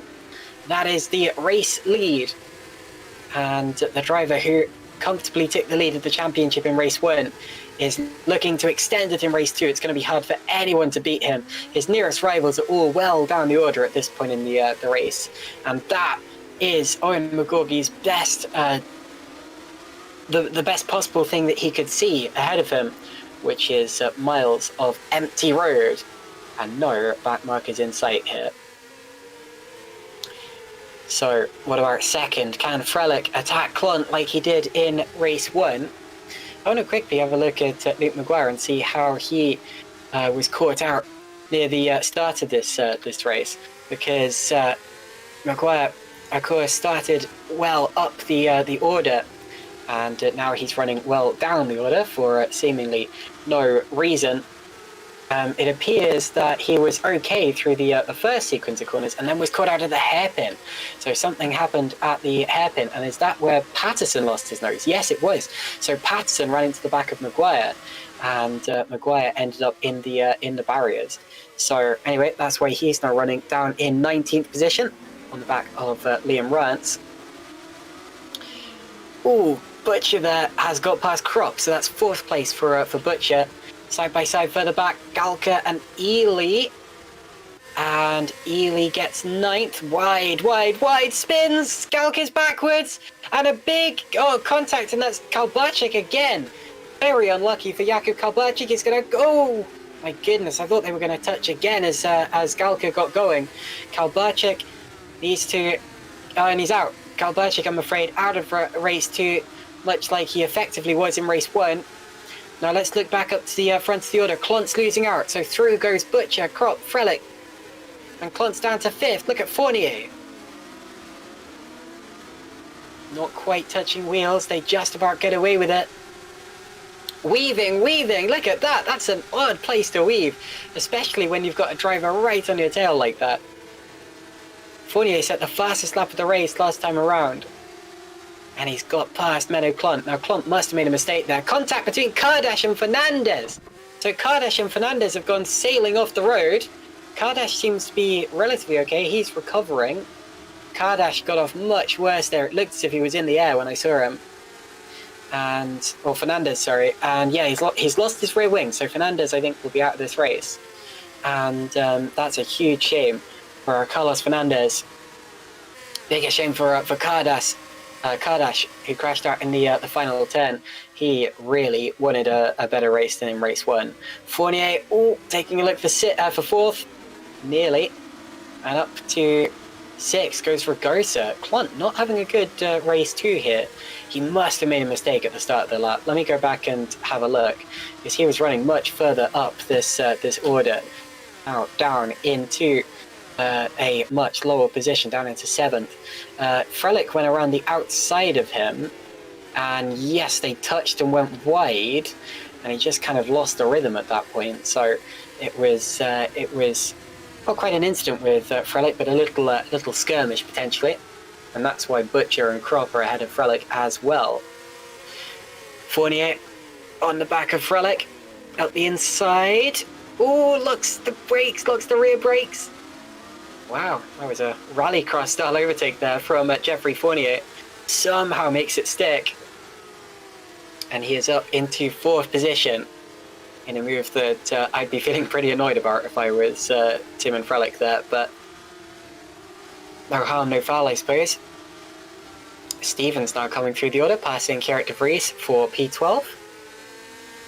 Makes it stick. Stevens isn't going to come away from today with many points at this rate, but at least he'll come away with some if it continues in this way. Fernandez and Karl Barczyk still our only retirements, although Jason Muscat well down. He's going to be lapped very shortly. So 27 cars remain in this 29-car race. Butcher is now closer to McGorgy than he's ever been. Is this going to be a replay of the opening, or the final few laps of race 1? Or can he actually go for it? Guzovsky there has got past Klon. So Klon, not only has he lost the lead, he's now further down the order than he was at the end of race 1. Not a good race for a race 2 pole sitter. Chris Butcher will want to learn from race 1. Never quite got an opportunity to attack in race 1 though, so I'm not sure exactly what he can take away from it. This time though, he's able to attack. He's closing and closing. And Butcher, the former Formula Challenge champion, looks to be pretty inevitable here, unless your name is Owen McGorgy. They're two very evenly matched drivers, and even if Butcher gets past McGorgy, I wouldn't be surprised to see Owen coming back again. This is the beginnings of a titanic battle, I expect. I need to think about their tyres as well. This is a very tough track on tyres, as I said. In the Formula Challenge race, I didn't struggle too much on tyres, but that's mainly because it was raining. In the dry, they were still decent, but certainly worse than at other tracks. DRS about to be opened on the back of Butcher's car. This is the breath of fresh air that he wanted throughout the entirety of race 1, and that he never quite got. And now he's got it. Look also in the background, that's 6th place going at it. Shimon Frelick and Alexander Ragosta, sorry, 5th place. And Ragosa on a charge. Has to back out of it into the final corner. You've got to have your nose ahead into that. Gets a better run on the exit though. Jeffrey Fournier also setting fastest lap, chasing down Moritz Krop. Ragosa around the outside of Frelick. Oh my goodness, twitchy, but he's done it. Ragosa up to 5th. Really well done. Can he catch up to the battle for the lead? Make it 5 for the lead. It's 4 for the lead so far. McGorgy, Butcher, Krop and Fournier. Any of these drivers could win this here. Fournier is currently the fastest driver on track. Krop is in an awkward situation of attacking or being attacked. And Butcher and McGorgy, who have been fighting throughout the whole race event, are the 2 favourites to win it at this point in time, and still going at it. Imagine if Ragosa got involved in this fight though. He's not normally a contender to win it. He's normally up there. But I believe this would be his first career ladder victory, at least his first Supercup victory, if he were to get it. Fournier with the slipstream, approaching Krop. Oh, and also ahead of them, look at this, Maguire's going to the outside of McGorgy for the first time in the race, Butcher rather, and it hasn't worked that time, but look in the background as Fournier almost rubs wheels with Krop, and doesn't give way. He probably should have done. Oh, keeps on the curb though. You're allowed to do that in this series. The curbs do count as the racetrack. And now to the inside. Makes Crop think about it. Really makes Crop think about it. Crop keeps his nose in there. That's so important. You've got to have an overlap there just to prevent your opponent from shutting the door. And Fournier is going to use his own trick against him on the exit here. Into the hairpin, a lockup of brakes, but Fournier gets it. And Crop slides, twitches, but stays fourth. So Fournier, a good move there. Back up to McGorky and Butcher. The gap, half a second. 0.6 now. That may well be enough for a move on the ridiculously long straight. Here we go now. Out of the corner before. A slightly banked turn, and McGorgy pulls over really early there to try to stop Butcher from getting any sort of an advantage here. Also, Frelick and Ragosa going at it in the background again, I think. Butcher not able to get close enough. Let's look back at Frelick and Ragosa. Frelick holds the place. But yeah, definitely Ragosa was looking so racy there. And Frelick must have got back past Ragosa for that, because they were the other way around before, I believe. Because I remember commenting on Ragosa potentially making it fight for the lead. So Frelick has made an overtake there, and that was Ragosa trying to gain the place back. As I said, it's very difficult to break away from an opponent on this course, because you've got to be in the slipstream. And if you do use that slipstream to your advantage, it doesn't matter if you're a couple of tenths of a second slower than your opponent on the lap, because you can gain it all back again on the straight. Under the race view banner, Damien Kardash just took 10th place. Scott Servett dropping down to 11th, fighting with Tom Stevens. Stevens coming through on the inside. He could still gain a top 10 position today. Servett slides. Stevens finds grip at a point on the track where I never could. That's a difficult overtake to make, but he's done it. Good move from Stevens there. So Stevens very much still a contender for a top 10. He's right on the back of Kardash, and just ahead of him Tom Ely as well, so could gain 2 positions for the price of 1 here. And now Butcher again goes for it. This is his second proper opportunity. What about the switchback? He touches him. The leaders have touched. He's not going to get his nose ahead here. Has to rely on McGorky making a mistake. He gets a better exit. Look at that. DRS now open. Towards turn 1. This is one of the riskiest moves that I've seen today. He turns in, and he's done it. That is a brilliant overtake from Chris Butcher there. He takes the lead of the race. And Owen McGorgy had nothing to say about it. That was wonderful. Absolutely wonderful from Chris Butcher. I was really worried that neither of them were going to give way there, and they were going to touch. I would have given Fournier the lead. Fournier may still get the lead. He's still really close to them. Closer than he was before. But what a move there from Chris Butcher. He now has the advantage as we're over half the way through the race. So it's Butcher leading from McGorgy, but they're close. And it's Fournier who's bringing Crop with him. Then it's Frelick and Ragosa still fighting in the background. Really fighting. Then Gajowski and Klont and Ely, Kardash, Stevens, Sovic, Maguire, Galka and Rajak with Liam Runts just outside of the points trying to break in. Onto the straight once again. Butcher goes defensive. Maguire may still have an opportunity. I'm not sure he's quite close enough. Into the hairpin. They all hit their braking marks. Frelick under attack. Ragosa has been really impressive in this race so far, and through he goes on the outside. That's a tough one to pull. And he's done it. Really well done. However, he's pulled that move once before, but Frelick is So feisty, he's able to get back through. Watch this, look at this, up the inside. I think Ragosa might just hold this.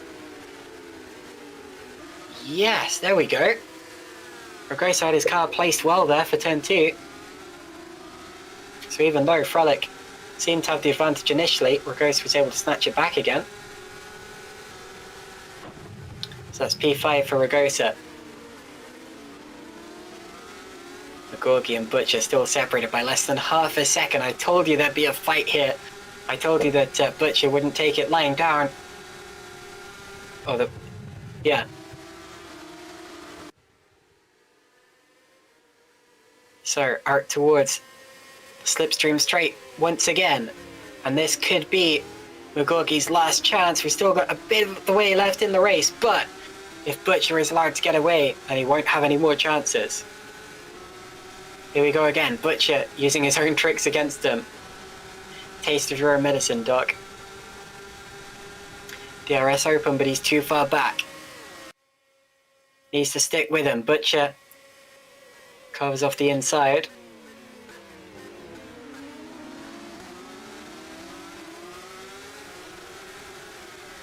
Now, on to what will be lap 13 out of 19. The laps are ticking down in this race. Magorgi already has the championship lead, but he'll want to take it with a race win.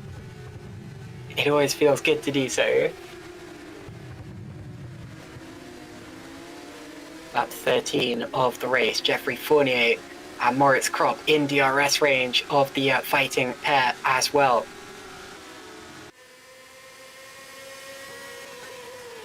And many drivers setting their personal bests on that last lap, so it just shows you how much they're pushing it. Still, the first lap overall is held by Jeffrey Fournier. I'm just wondering if anyone's pushing too much. What are their tyres going to be like by the end of this? It's okay if your tyres have gone off a bit, so long as everyone else's do the same thing, but if your tyres hit a cliff that no one else's tyres reach, you're going to struggle. It's what we expect happened to Krajinovic in the last race.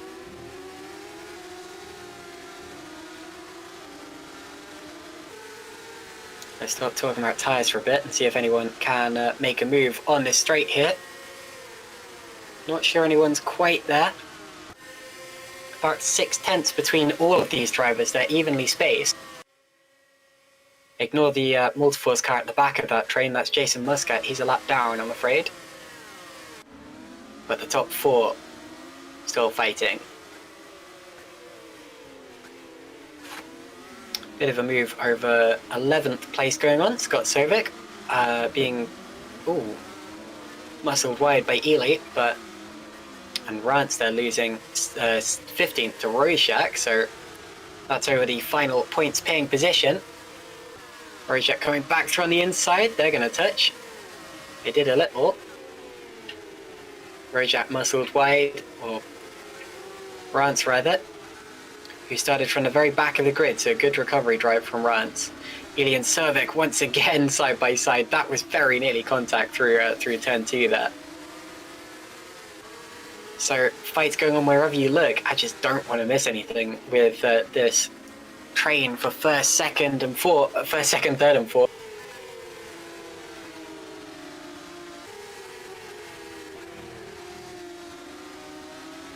Lap 14. Very nearly lap 15. We're well over halfway through the lap now.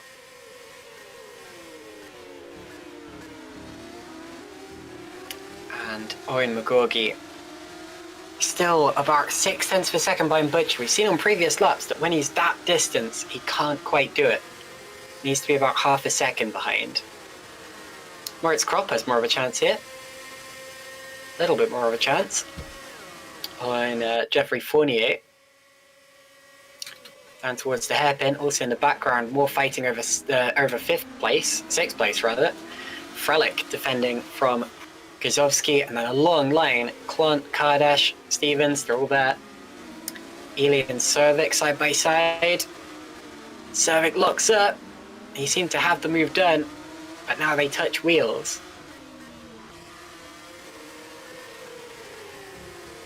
Dramatic stuff at Shanghai, as we always see in GPVWC.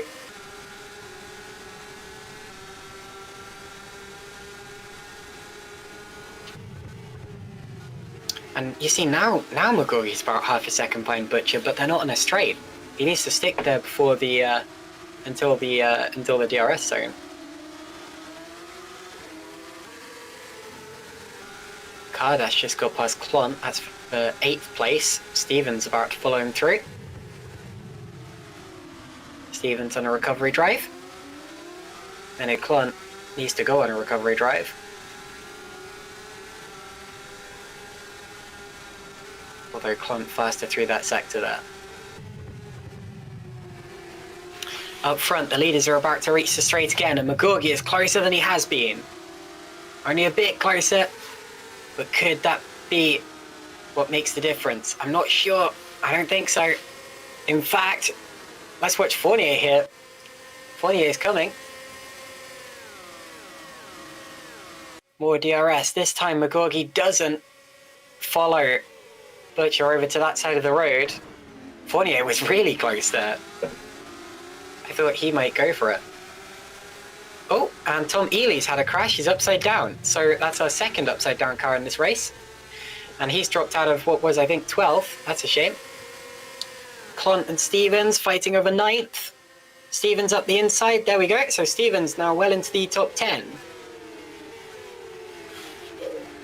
Klont may come back to him on the exit. They both have DRS, I think. Stevens holds it. Good drive from him so far. Kozhevsky and Kardash. Kozhevsky holds that win.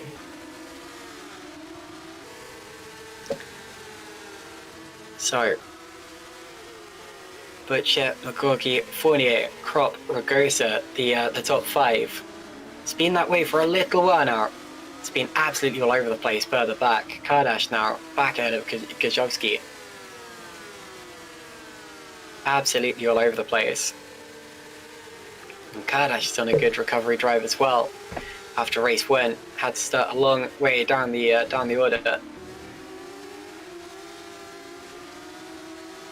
But has come through ever since then.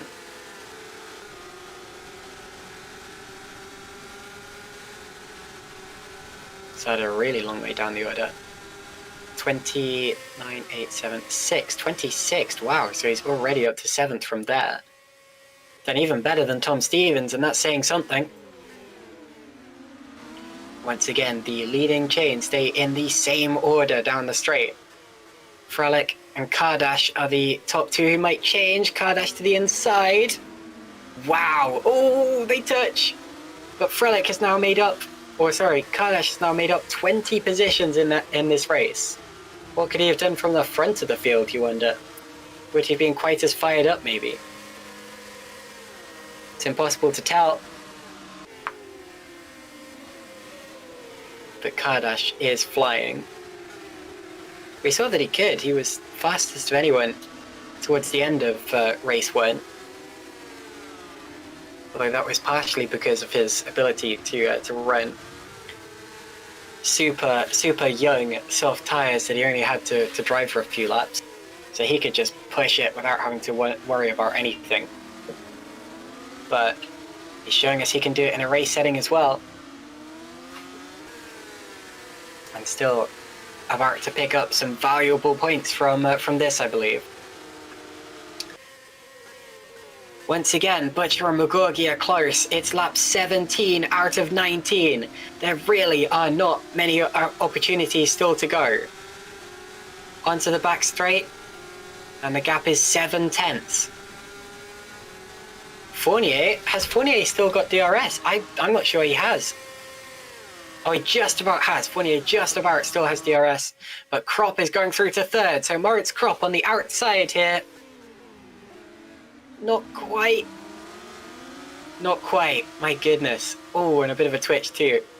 He tends to do that when running behind someone. I wonder if his car's just not very good in turbulent air.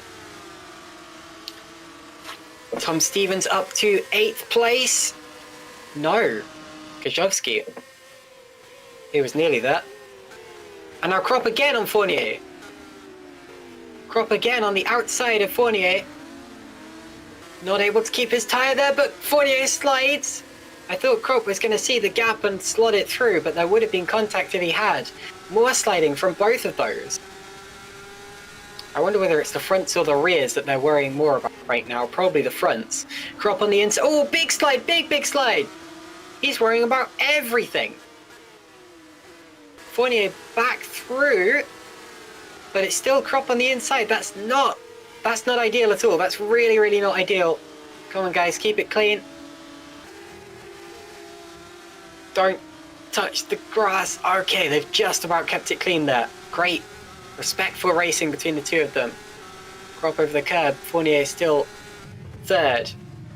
And McGorgy and Butcher are now separated by 4/10. Let's see what it is as they go out onto the straight. 4.5. That's going to come down with the DRS. This is McGorgy's chance. This could be it here. On the penultimate lap of the race. DRS open. Look at Butcher weaving. Fournier and Krop also side by side in the background. He keeps weaving. McGorgy to the inside. They touch wheels. And McGorgy goes through, does he? I think he does. I think he has. He's done it. Owen McGorgy leads the race once again after all these laps. Moritz Krop is third. He's done it too. Stevens has just got past Kozowski. It's a lap for successful overtakes. But he's run wide. Kozowski may be able to come back at him into turn 1 here as a result of that mistake.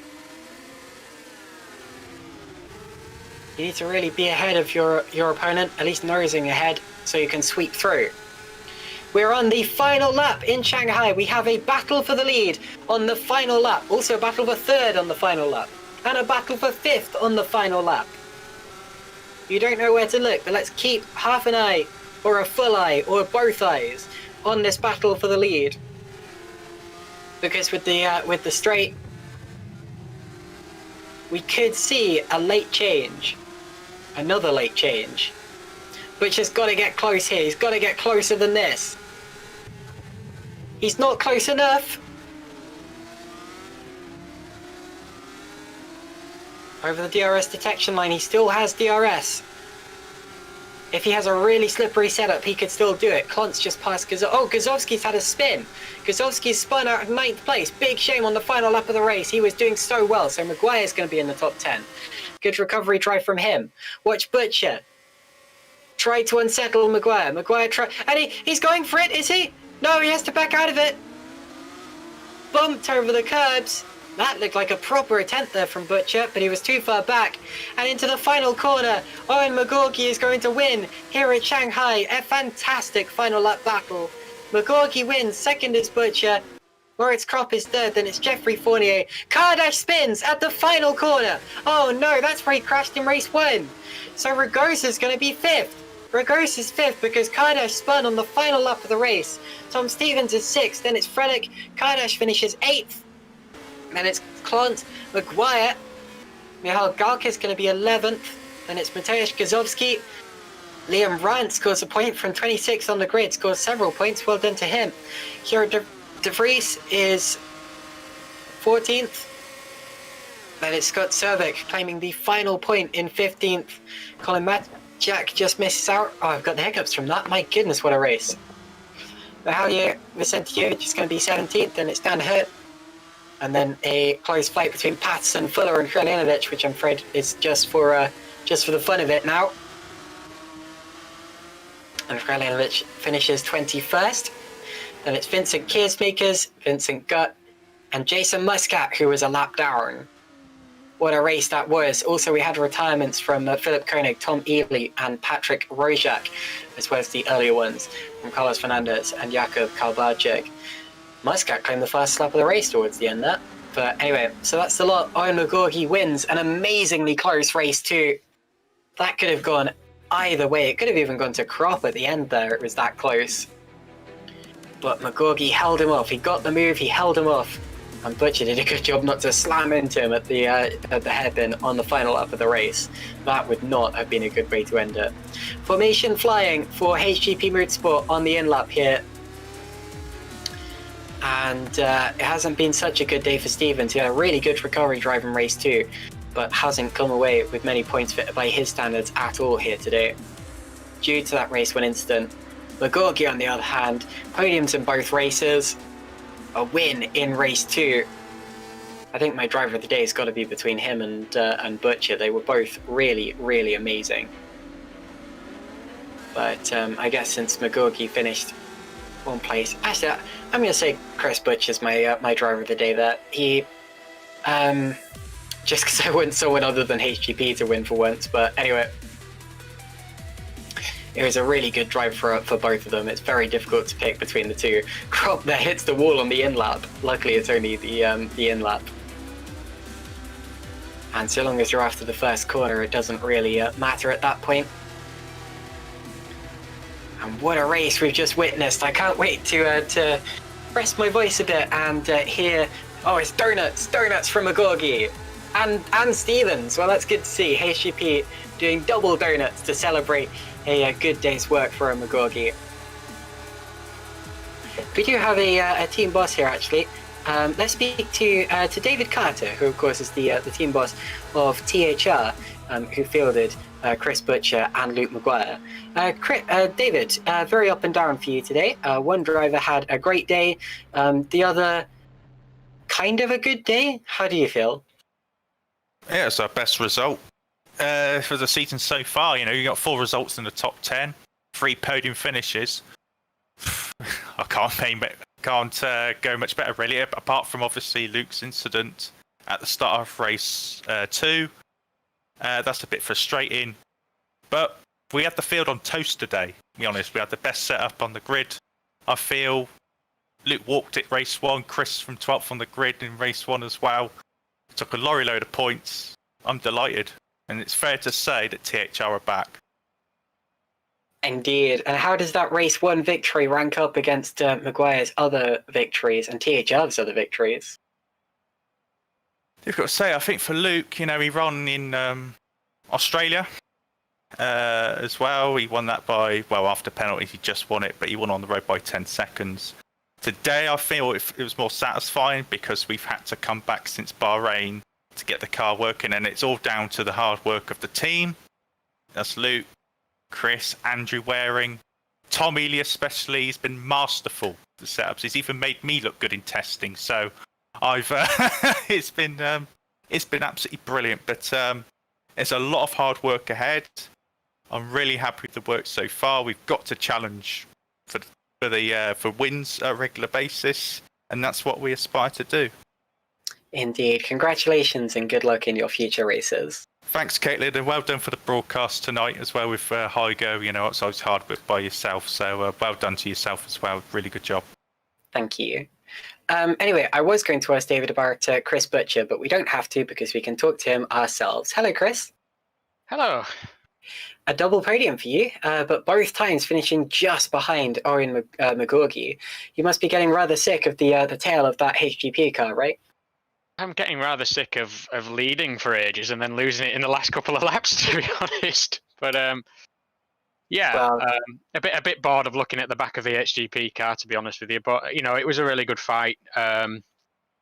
Obviously, it was a reverse grid race, and he got through the cars ahead fairly quickly. So I had to push on quite hard to catch. So the rear tyres took a bit of a beating, and I just ran out of rubber right at the end. So there wasn't that much I could do to defend or fight back in the end. And what about the final lap? That was really close down into the hairpin there. Yeah, it was. I was a bit surprised he went for it, to be honest with you, because he was a long way back. But you know, fair play, made it stick. Indeed. But anyway, congratulations on your double podium. That's a great point total there, and good luck in your future races. Thanks very much. So that's Chris Butcher. Right, now let's talk to both of our race winners quickly. I'm afraid we won't have time for any more interviews after that, so sorry to everyone else waiting in the waiting room. First of all, of course, race 1 winner was Luke Maguire. Luke, are you there? Oh, yeah. What's up, guys? Good. So, Luke Maguire, difficult race 2, but your race 1 couldn't have gone much better, could it? Oh, that was really good race 1. I was actually surprised at the soft pace. I thought we were kind of conserving tires a bit. and then pushed a bit, and then built a 5-second gap, and it was good. And then just maintained the gap on the mediums when we pitted. And were you expecting to be able to attack Owen after his fantastic qualifying lap? With his slipstream, yeah. I know that in the race, we can challenge early and try to get back that P1. But yeah, it was fun, fun and fair. Well, you certainly managed it. 5 seconds for a victory as well. Mhm. What happened at the start of race 2? How did it look from your point of view? Not great. I got taken out. Just someone went in. I can't remember who it was, but went in the inside. I had it covered, didn't move under braking, and just took me out. But I was last on the grid and came up to 10th. So, and the car was crabbing quite badly, so I was quite happy with that. Good job to recover then. Crabbing's the worst. But anyway, yeah. Congrats and good luck at the next round. Cheers, Kaylin. And last but not least, we're going to speak to Owen McGorgy, who, of course, is our race 2 winner, but only just. Owen, that was close. God, it was very close. That race, I thought I had it in the bag. I saw Menno and Shimon behind me, and then just out of nowhere, I saw Chris there, and then he got inside my DRS, and just every lap it was either 8 tenths, 7 tenths, 6 tenths, and then that one lap where he got me, there was no way of me defending it. He was too quick on the straights with that DRS. But then, the penultimate lap it was that move was it was good. It felt good. I liked it. But then on the last lap, he really scared me. Tried to go for that dive bomb, but it was my corner. I managed to hold it. Well, both races, Butcher, of course, caught you really, really quickly, and he was flying at the end of race 1 as well. Is this the start of a rivalry, or have you been rivals for a while? Can't say we've been rivals for a while. I've only raced against it for 6 races. We'll see. I think it should be close, but I hope I'm always on top. Well, you now comfortably lead the championship by my calculations. You're already a little way in front after race 1 because your rivals had a bad time. But after race 2, you're further in front than anyone's been in the series so far. How do you feel about that whole situation? Any pressure? No, it's just easy. It does. It feels good. There's obviously some pressure that comes with it, but I'll try and manage to deal with it. I have done so far. Well, you've got a good team and a good lead, so you should be okay. But yeah, congrats and good luck. Cheers. So anyway, I do want to apologise to everyone in the interview room who I didn't get a chance to interview. We're having to keep it a bit shorter than in the past, but anyway, that's the end of the broadcast here today. We're going to quickly show you what we've got up and coming. In just 2 weeks' time, we'll be back for some more GPVWC Supercup. And if we could get that graphic up, you can see that we're going to be at the Bud International Circuit in India, and of course that is the one of the older Grand Prix circuits, one of the first deviations from the main Formula One calendar. And it's going to be very, very exciting. Another really long straight there as well, almost a mile long that back straight is at Bud. So some more slipstreamy DRS filled action, and it's quite a similar track to Shanghai all in all. So if this race was good, then join us in just 2 weeks' time, and that one should be even better. So thank you all for joining us today. And congratulations to our race winners. Thank you to Heigo Poom for streaming. Thank you to Jack Mayer for helping us get set up. And we will see you next time. Good night.